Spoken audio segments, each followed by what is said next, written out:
Okay, once again mga kabarangay, natatandaan nyo yung tayo ay nagbigay ng tulong doon sa ating mga kabarangay doon sa school. Tandaan nyo yung dati. Ito ho yung ating main sponsor. Ayan ho, si Kuya Noe Miguel ng Barangay Balele. Ayan ho. So, namahagi ho siya ngayon ng tubig para sa ating mga evacuees. Ito, si Boss Noe, ha? Si Boss Noe ho yan. Si Kuya Noe Miguel. Tatandaan nyo, pag nakita nyo ho siya, tayo magpapasalamat. Kuya Noe, isa mo na message sa ating mga kabarangay. Ito ho ay para sa mga evacuees. Konting tulong para po sa kanila. Ayan, Kuya Noe. Yan ha. Halika. Ayan. Talagay ko na.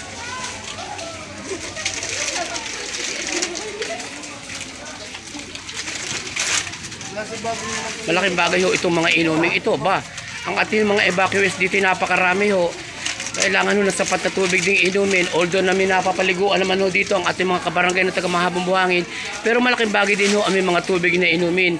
Kaya yung mga may magagandang loob pa rin ho na nanonood sa kasalukuyan ay inaanyayahan po namin dito ho sa parokya ng Balele na kung gusto nyo makatulong at makapamahagi ng mga ganitong klaseng mga tulong paabot sa ating mga evacuees magmula sa Mahabang Buhangin ay punta lang ho kayo dito. Huwag ho kayo mahihiya. Bukas ho ang ating parokya ng Queen of All Saints. Thank you Kuya Noe ha. Maraming salamat. Kahit papano ay nakaantabay ka palagi sa ganitong ating mga relief operations. At biro nyo, ang dami ng tubig. O kahit papaano, marami na ho masusustentuhan na tubig ang ating main donor dito ho sa hapong ito. At tinanin nyo ho naman, kahit papaano, ang ating mga kabarangay magmula sa Mahabang Buhangin ay kahit papaano ho ay tuwa na ho nila na magkaroon ng mga ganitong damit kahit po sabihin, pero hindi ho masasabing ukay ho ito. Talagang ito ay maraming damit. Sige ho, salamat kayo Noe. Chat-chat na lang ho tayo. Salamat ho. God bless you more. At ito ho mga taga Mahabang Buhangin, atin ho naman pakinggan ang kanilang mga mensahe para sa mga tumutulong naman ho. Ate, baka gusto nyo Salamat po. Malaking tulong na po ito sa amin. Tingnan ninyo.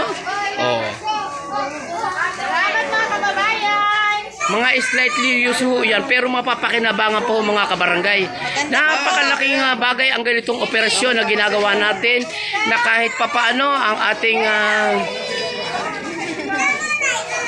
ating mga kababayan na nakaantabay sa ganitong pangyayari na talagang sinalanta. Matindi ho ang pangyayari na ganap doon sa Mahabang Buhangin na kahit papaano ho ay malaking tulong itong mga damit na ito na ipinamamahagi sa ating mga evacuees for today's video mga kabarangay. Tingnan nyo. Tingnan nyo naman ho yung mga damit na yan. Malaking tulong ho yan. Kahit paano. Ate, baka gusto mo magpaabot na mensahe sa mga tumutulong sa atin today.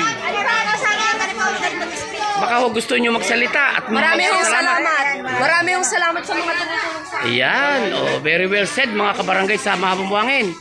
Tinanin nyo ho naman yung kahit papaano ay mga damit na yan ay mapapakinabangan pa. Kumusta naman ho ang naging buhay nyo nung kasagsagan ng bagyong Christine? Ikwento nyo naman sa amin kahit ay natatouch kayo. Mapapaluha lang kayo kung ikukwento nyo nga naman. Siya nga naman. So, at least nakalipas na ho yun. Ay, huwag na ho natin pag-usapan. Ang importante ho, yung kasalukuyang pangyayari na talaga naman maraming nakikinabang ngayon sa mga donasyon ng mga damit na ipinamamahagi ng ating mga donor. And special shoutout ko kay Kuya Noe Miguel na nagkaloob ho ng napakaraming tubig na ito. Malaking tulong ho ito. Ayan. Ang ating parokya once again ay pinamumunuan ni Father Richard at talagang napakabuti ho ng ating kura paroko na kahit papano ho ay nagpatuloy dito sa ating mga evacuees from Mahabang Buhangin. Ayan. Patuloy pa rin ho ang pagpaparehistro ng ating mga evacuees today. Ayan, kahit papaano. Tinan nyo naman yung mga pamilya na nasalanta. Tinanin nyo naman ho. At maraming salamat din ho sa Balele Elementary School na pamunuan. Dahil kahit papaano ay namahagi ho sila ng mga foam beds na talagang ginagamit ng ating mga kabarangay na nasalanta ng bagyo. Ayan ho ang mga foam beds na pinamahagi ng ating Balele Elementary School. Ayan ho. Tingnan ninyo, dikit-dikit ang kanilang mga tulugan. Oh, Sabi ka ko napakatindi ho talaga ang nangyari. Ano ho? Kaya sana ho tayo manalangin na ang mga bagyong darating pa, sama-sama tayo manalangin na kahit pa paano ay wag na hong tumuloy ang mga bagyong darating pa sa atin. At sana ho naman, ikita-kita nyo naman no, napakahirap po ng kalalagayan nila.